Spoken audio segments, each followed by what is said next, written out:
menjadi haluan negara dalam mewujudkan reformasi. Dalam konteks ini berlaku aksioma bahwa dalam sistem politik yang demokratis, demokrasi tidak mungkin diwujudkan tanpa adanya rule of law. Namun rule of law juga harus dilandasi oleh rule of ethics. Oleh karena itu, aturan main yang telah ditentukan dalam Undang-Undang Pemilu tidak boleh bias terhadap individu maupun kelompok tertentu. Tujuannya agar dalam berkontestasi dapat dicapai kondisi kesetaraan, yaitu kesetaraan dalam kontestasi pemilu sehingga masing-masing pihak dapat berpartisipasi secara penuh, terbuka dan adil. Oleh karenanya dalam penyelenggaraan pemilu, penyelenggara pemilu, Inkasu, KPU dan Bawaslu beserta jajarannya, aparat pemerintah serta semua pihak yang terkait harus benar-benar bersikap dan bertindak jujur. Dengan demikian setiap pemilih dalam peserta pemilu mendapatkan jaminan perlakuan yang sama serta bebas dari kecurangan pihak manapun dan dalam bentuk apapun sesuai dengan maksud pasal 22E ayat 1 UUD 1945. Tegasnya Undang-Undang Pemilu menjabarkan pasal 22E ayat 1 UUD 1945 telah mengamanatkan agar pemilu diselenggarakan berlandaskan prinsip langsung, umum, bebas, rahasia, jujur dan adil berkala setiap 5 tahun dan seterusnya dianggap dibacakan. Konsep pemilihan jujur dan adil yang dikehendaki oleh UUD 1945 mencakup pemilu yang jujur dan adil secara prosedural dan substansial. Dengan demikian dalam penyelenggaraan pemilu, penyelenggara pemilu Inkasu, KPU dan Bawaslu beserta jajarannya, aparat pemerintah, peserta serta semua pihak yang terkait harus bersikap dan bertindak jujur agar kontestasi pemilu benar-benar memberikan ruang jaminan berdasarkan konstitusi sehingga rakyat atau pemilu secara bebas dapat menentukan wakil-wakilnya tanpa dipengaruhi oleh kondisi apapun dan oleh siapapun. Bahwa untuk menjamin pemilu yang jujur dan adil telah ditentukan aturan main dalam Undang-Undang Pemilu beserta aturan pelaksananya yang tidak sekedar untuk memenuhi prosedur kontestasi semata, namun juga harus mampu menjamin terwujudnya demokrasi substansial yang dicirikan dengan keteraturan, yakni keteraturan hukum dan etika sehingga terdapat keseimbangan rule of law dan rule of ethics yang akan menghasilkan kesejahteraan kolektif sebagai bangsa. Dengan demikian kemanfaatan dari demokrasi bisa dinikmati bersama melalui kebebasan, keadilan, kesejahteraan dan kerukunan. Terkait dengan persoalan etika tersebut pada era reformasi justru telah menjadi perhatian yang sangat serius yang ditandai dengan ditetapkannya ketetapan MPR nomor 6 2021 tentang etika kehidupan berbangsa. Ketetapan ini dilandasi oleh pertimbangan karena terjadinya degradasi etika kehidupan berbangsa yang pada intinya akhirnya menyebabkan terjadinya krisis multidimensi. Video konsideran menimbang huruf C dan huruf D ketetapan MPR 6 2001. Untuk menyelamatkan dan meningkatkan mutu kehidupan bangsa Indonesia maka dirumuskanlah pokok-pokok etika kehidupan berbangsa untuk dapat menjadi acuan, pedoman dan panduan. Pentingnya dirumuskan etika kehidupan berbangsa tersebut bertolak dari berbagai kondisi masa lalu dan masa kini serta tantangan masa depan sehingga perlu ada acuan antara lain pada cita-cita persatuan dan kesatuan, ketahanan kemandirian yang dijiwai oleh nilai-nilai agama serta nilai-nilai luhur budaya bangsa. Terkait dengan isu etika politik dan pemerintahan, ketetapan MPR 6 2001 telah menggarisbawahi misinya bahwa setiap pejabat dan elit politik harus bersikap jujur, amanah, sportif, siap melayani, berjiwa besar, memiliki keteladanan, rendah hati dan siap mundur dari jabatan politik apabila terbukti melakukan kesalahan dan secara moral kebijakannya bertentangan dengan hukum dan rasa keadilan masyarakat. Video angka 2 bab 2 pokok-pokok etika kehidupan berbangsa ketetapan MPR nomor 6 2021. Menimbang Mahkamah dalam putusan aku telah menyatakan berwenang mengadili permohonan pemohon, sekalipun termohon dan pihak terkait mengeksepsi kewenangan Mahkamah. Dalam konteks ini penting bagi saya untuk menegaskan bahwa memahami kewenangan Mahkamah dalam penyelesaian perselisihan hasil pemilihan umum tidak dapat dilihat secara parsial dengan merujuk pada pasal 24C ayat 1 UUD 1945 dan pasal 475 Undang-Undang Pemilu dan seterusnya dianggap dibacakan. Dalam kaitan ini penting kiranya ditegaskan bahwa kewenangan Mahkamah dalam menangani PHPU Presiden dan Wakil Presiden sekalipun disebutkan dalam Konstitusi dan Undang-Undang Pemilu adalah menyelesaikan perselisihan hasil namun bukan berarti hanya terbatas pada angka-angka statistik semata. Maka apabila Mahkamah dibatasi untuk memeriksa angka semata justru sama artinya dengan menurunkan derajat konstitusi itu sendiri di mana Mahkamah harus menjaga nilai-nilai konstitusi dan prinsip-prinsip demokrasi. Terlebih lagi sejak penanganan PHPU Presiden dan Wakil Presiden 2024, Mahkamah tidak pernah membatasi diri untuk memeriksa dugaan kesalahan penghitungan suara semata. Oleh karenanya perdebatan apakah Mahkamah hanya berwenang untuk memeriksa perselisihan angka saja seharusnya dapat diakhiri. Sehingga Mahkamah ke depan dapat berfokus pada memeriksa berbagai persoalan yang dapat mengaruhi hasil pemilu apabila penyelenggara pemilu, khususnya KPU dan Bawaslu, tidak menjalankan tugas dan fungsinya secara optimal, profesional, dan independen dalam mencegah dan meminimalkan terjadinya berbagai kesalahan ataupun pelanggaran di seluruh tahapan pemilu sehingga pemilu yang jujur dan adil tidak berlangsung. Dalam permohonan aku persoalannya adalah apakah penyelenggara pemilu inkasu KPU dan Bawaslu telah melaksanakan kewenangannya sesuai dengan prinsip yang dijamin dalam konstitusi dan ketentuan peraturan perundang-undangan dalam pemilu presiden dan wakil presiden 2024 sehingga terjamin pemilu yang jujur dan adil. Jika hal tersebut tidak dilakukan, maka lembaga yang dapat menegakkan terlanggarnya pemilu yang jujur dan adil sebagaimana dijamin oleh konstitusi adalah Mahkamah Konstitusi sebagai peradilan konstitusi. Menimbang bahwa berkenaan dengan pendapat berbeda aku, pemohon dalam permohonannya mendalilkan tidak dilaksanakannya kewenangan penyelenggara pemilu inkasu KPU Bawaslu dan adanya keterlibatan atau mobilisasi pejabat atau aparat negara serta politisasi bansos. Setelah mencermati secara dalil pemohon tersebut pada pokoknya berkaitan dengan dugaan ketidaknetralan PJ Kepala Daerah dan pembagian bansos. Terhadap dalil pemohon aku, saya memberikan pendapat berbeda sebagai berikut. Pertama, berkaitan dengan persoalan ketidaknetralan PJ Kepala Daerah, perlu kiranya dipertimbangkan hal-hal sebagai berikut yang dianggap dibacakan. Berkaitan dengan pengisian PJ Kepala Daerah, tidak boleh mengabaikan prinsip-prinsip demokrasi dan sekaligus memberikan jaminan bagi masyarakat bahwa mekanisme pengisian penjabat tersebut berlangsung secara terbuka, transparan dan akuntabel untuk menghasilkan pemimpin yang kompeten serta berintegritas sebagaimana hal tersebut telah dipertimbangkan dalam putusan MK nomor 67/2021 yang dianggap dibacakan. Bahwa selanjutnya dalam proses pengisian PJ Kepala Daerah tersebut pula harus pula memperhatikan syarat bahwa penjabat dimaksud memiliki pemahaman yang utuh terhadap ideologi Pancasila, Negara Kesatuan Republik Indonesia serta pemahaman terhadap politik nasional yang baik sebagaimana telah ditegaskan dalam pertimbangan hukum putusan MK nomor 15 tahun 2022 dianggap dibacakan. Bahwa berdasarkan kutipan pertimbangan hukum tersebut di atas, proses pengisian dan persyaratan PJ Kepala Daerah telah diatur dalam pasal 201 Undang-Undang 10 2016 dan ditegaskan pula oleh Mahkamah dalam pertimbangan hukum putusan-putusan di atas. Pada prinsipnya Mahkamah menegaskan perlu adanya kaidah dan ketentuan hukum yang memberikan pedoman dan batasan dalam pengangkatan PJ Kepala Daerah. Sebab sekalipun kedudukan PJ bersifat sementara di masa transisi, namun memegang peran strategis untuk ikut menjamin penyelenggaraan pemilu agar dapat berlangsung secara jujur dan adil. Oleh karena itu diperlukan PJ Kepala Daerah yang memiliki integritas dan pemahaman yang utuh terhadap ideologi Pancasila, NKRI serta pemahaman terhadap politik nasional yang baik. Bahwa dikarenakan sebagian besar PJ Kepala Daerah adalah ASN, maka harus tunduk pada Undang-Undang ASN. Dan seterusnya dianggap dibacakan. Di mana ASN harus bersikap netral dalam melaksanakan kebijakan menyelenggarakan pemerintahan di daerahnya masing-masing sebagaimana diatur dalam ketentuan pasal 9 Undang-Undang 5 2014 dianggap dibacakan. Dengan demikian dalam konteks jabatan PJ Kepala Daerah sebagai ASN, hal yang perlu digarisbawahi adalah pentingnya sikap netral yang harus dimiliki dan dijalankan oleh PJ Kepala Daerah dalam menjalankan kewenangannya terlebih lagi pada masa kampanye pemilu.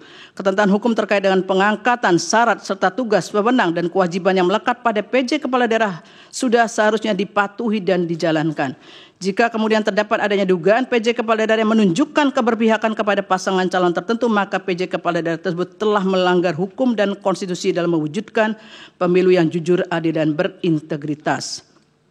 Bahwa terkait dengan netralitas ASN adalah benar, Bawaslu secara formal telah melakukan tindakan pencegahan dengan surat Ketua Bawaslu nomor 779 dan seterusnya 2223 dan surat Ketua Bawaslu nomor 810 dan seterusnya 2023 bertanggal 12 November 2023. Surat tersebut pada pokoknya berisi himbauan netralitas pegawai ASN, kampanye oleh pejabat dan seterusnya. Persoalannya adalah bagaimana jika surat Bawaslu tersebut diabaikan dalam penyelenggaraan pemilu presiden dan wakil presiden 2024 sebagaimana yang terjadi di beberapa daerah.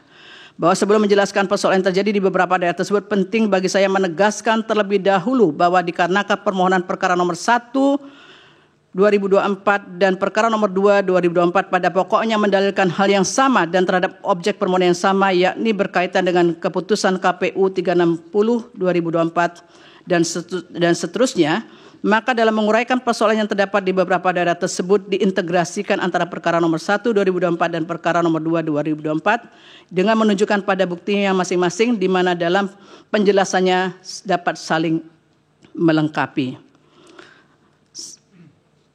Selanjutnya, beberapa daerah yang didalilkan adanya ketidaknetralan PJ kepala daerah tersebut termasuk di dalamnya terkait dengan ketidaknetralan pejabat dan aparat negara adalah sebagai berikut, yaitu 1 di Kalimantan Barat, bahwa dalam permohonannya pemohon mendalilkan mengenai ketidaknetralan PJ kepala daerah pejabat negara aparatur negara di Provinsi Kalimantan Barat pada masa pemilu 2004 sebagai berikut, huruf A, B, dan seterusnya dianggap dibacakan.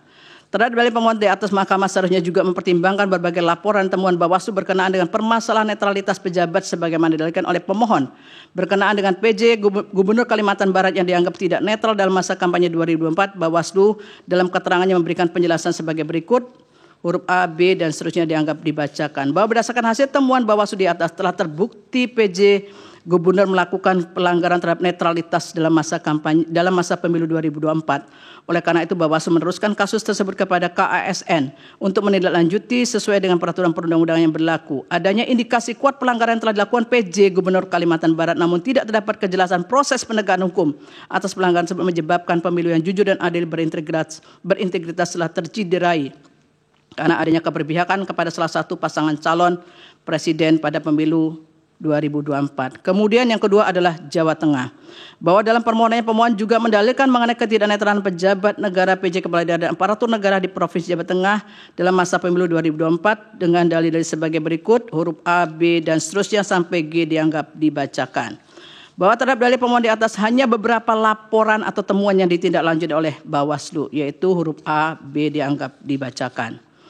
Bahwa berdasarkan hasil pemeriksaan Bawaslu di atas terhadap laporan terkait dengan adanya penyambutan oleh PJ Gubernur Jawa Tengah kepada salah satu pasangan calon dan penggunaan warna baju biru yang mirip dengan tim kampanye nasional Prabowo Gibran, Bawaslu menyimpulkan bahwa laporan tersebut memenuhi syarat formil namun tidak memenuhi syarat material dan tidak diregistrasi. Dalam konteks ini, oleh karena Bawaslu menyatakan laporan tidak memenuhi syarat material untuk diperiksa lebih lanjut, maka masih terdapat permasalahan berkenaan dengan netralitas PJ Gubernur Jawa Tengah. Selanjutnya, terlepas dari Bawaslu telah melaksanakan tugas pengawasan melalui penelusuran dan hasilnya dinyatakan tidak terbukti terdapat pelanggaran, namun hasil penelusuran tersebut tidak cukup meyakinkan bahwa PJ Gubernur telah bersikap netral, apalagi Bawaslu tidak bersungguh-sungguh untuk menindaklanjuti laporan tersebut.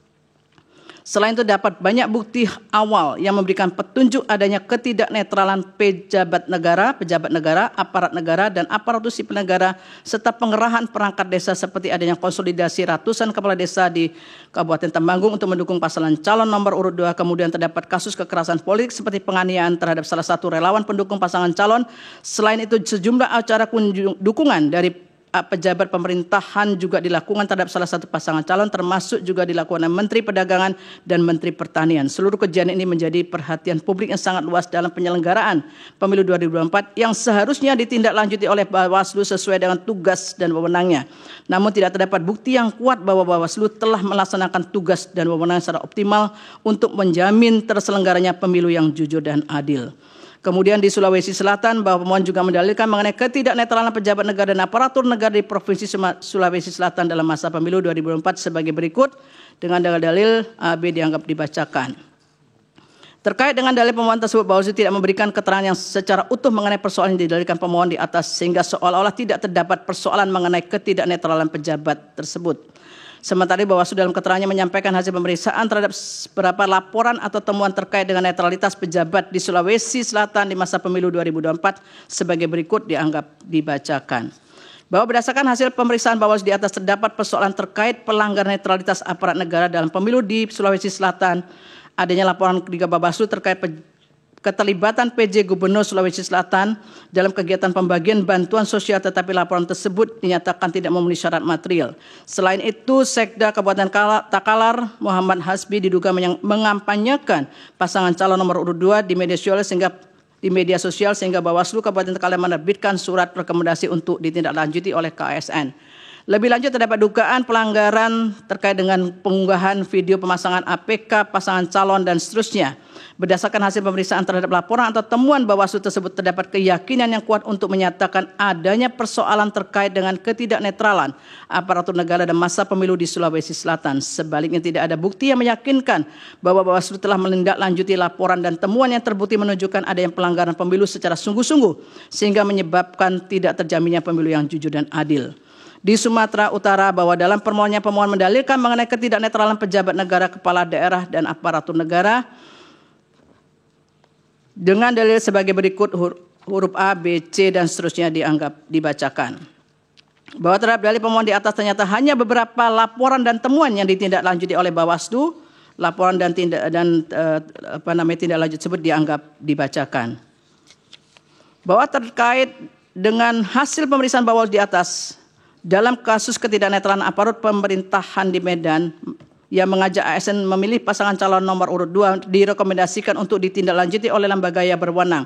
Namun dalam kasus yang lain yang mengarahkan untuk mendukung pasangan calon nomor urut 2 serta keterlibatan Menteri BUMN dalam kampanye di Deli Serdang, Bawaslu tidak meregistrasi laporan tersebut karena menurut Bawaslu tidak memenuhi syarat materi tanpa ada kejelasan. Berdasarkan hasil pemeriksaan terhadap laporan dan temuan Bawaslu tersebut, terdapat persoalan terkait dengan ketidaknetralan aparatur negara dalam masa pemilu di Sumatera Utara. Selain itu, dapat pula laporan atau temuan yang tidak diregistrasi karena tidak memenuhi syarat material. Padahal beberapa kejadian tersebut menjadi perhatian publik yang sangat luas di masa pemilu Presiden dan Wakil Presiden 2024 yang seharusnya ditindaklanjuti oleh Bawaslu agar dapat menjamin pemilu berlangsung secara jujur dan adil, juga pemilu yang berintegritas. Bahwa selanjutnya pemohon mendalilkan telah terjadi politisasi pemberian bansos selama pemilu Presiden dan Wakil Presiden 2024 yang menurut pemohon bertujuan untuk memenangkan pasangan calon nomor urut 2. Berkenaan dengan dalil pemohon AKO, ketentuan pasal 34 Undang-Undang Dasar 1945 pada pokoknya telah mengatur mengenai jaminan bagi negara jaminan bagi fakir miskin dan anak terlantar dipelihara negara, dan negara berkewajiban untuk memberdayakan masyarakat yang lemah serta tidak mampu sesuai dengan martabat kemanusiaan. Selanjutnya, dalam Undang-Undang 19/2003 tentang APBN tidak secara eksplisit mengatur anggaran untuk program bantuan sosial. Jika merujuk pada ketentuan pasal 8 ayat 2 Undang-Undang APBN, hanya dinyatakan anggaran belanja pemerintah pusat dikelompokkan atas beberapa pengelompokan. Berdasarkan penjelasan pasal 8 ayat 2 huruf A angka 11 Undang-Undang 19/2003 tentang APBN tersebut, disebutkan bahwa fungsi perlindungan sosial merupakan belanja pemerintah pusat yang berdaya guna dalam memberikan pelayanan sosial, jaminan sosial, pemberdayaan sosial, dan seterusnya dari kemungkinan terjadinya risiko sosial. Bahwa berkenaan dengan APBN 2024 dengan total belanja mencapai 3.000 triliun lebih, di dalamnya terdapat belanja untuk perlindungan sosial sebesar 496,8 triliun yang berfungsi untuk stabilisasi dan mendukung penghapusan kemiskinan. Dalam kaitan ini, oleh karena pengelolaan APBN yang bersifat dinamis tersebut dilakukan melalui penyesuaian, salah satunya adalah melalui proses automatic adjustment. Dalam kaitan ini juga ditanyakan kepada Menteri Keuangan di dalam persidangan bahwa berkaitan dengan automatic adjustment sudah dilakukan sejak APBN 2022 dan selalu dilakukan pada awal tahun. Namun pertanyaannya, apakah automatic adjustment tersebut dipakai untuk membiayai bansos? Dan Menteri Keuangan menyatakan bahwa automatic adjustment tidak dipakai untuk membiayai bansos. Timbullah persoalan yang dipersoalkan pemohon, yaitu alokasi dana kunjungan Presiden dan bansos yang dilakukan tersebut berasal dari dana yang mana. Dalam kaitan inilah kemudian Menteri Keuangan dalam persidangan menyatakan bahwa bantuan kemasyarakatan tersebut bukan merupakan bagian dari perlinsos yang digunakan oleh Presiden terkait dengan bansos tersebut. Namun anggaran untuk kunjungan Presiden, anggaran untuk bantuan ke masyarakat tersebut berasal dari dana operasional Presiden atau DOP yang berasal dari APBN. DOP tersebut diatur oleh PMK 48/2008 yang sebagaimana telah diubah oleh PMK 106/2008. Sementara itu dana ke masyarakat Presiden diatur dalam Peraturan Menteri Sekretaris Negara Nomor 2 Tahun 2020. Adapun kegiatan yang bisa dicakup dalam dana kemasyarakatan Presiden dan Wakil Presiden dalam hal ini adalah kegiatan keagamaan, pendidikan, sosial, ekonomi, dan seterusnya. Bantuan tersebut bisa diberikan dalam bentuk barang maupun uang. Berdasarkan fakta yang terungkap dalam persidangan, terlihat bahwa realisasi anggaran DOP tidak pernah mencapai 100% 100% dari jumlah yang dialokasikan pada setiap tahunnya. Meskipun demikian, anggaran untuk DOP terus meningkat dari tahun ke tahun. Hal ini yang kemudian memunculkan persepsi yang mengarah pada penggunaan DOP untuk bantuan kemasyarakatan dengan tujuan politik menjelang pemilu presiden dan wakil presiden 2024. Terlebih lagi sebagaimana fakta hukum di persidangan bahwa menjelang pemilu pola kunjungan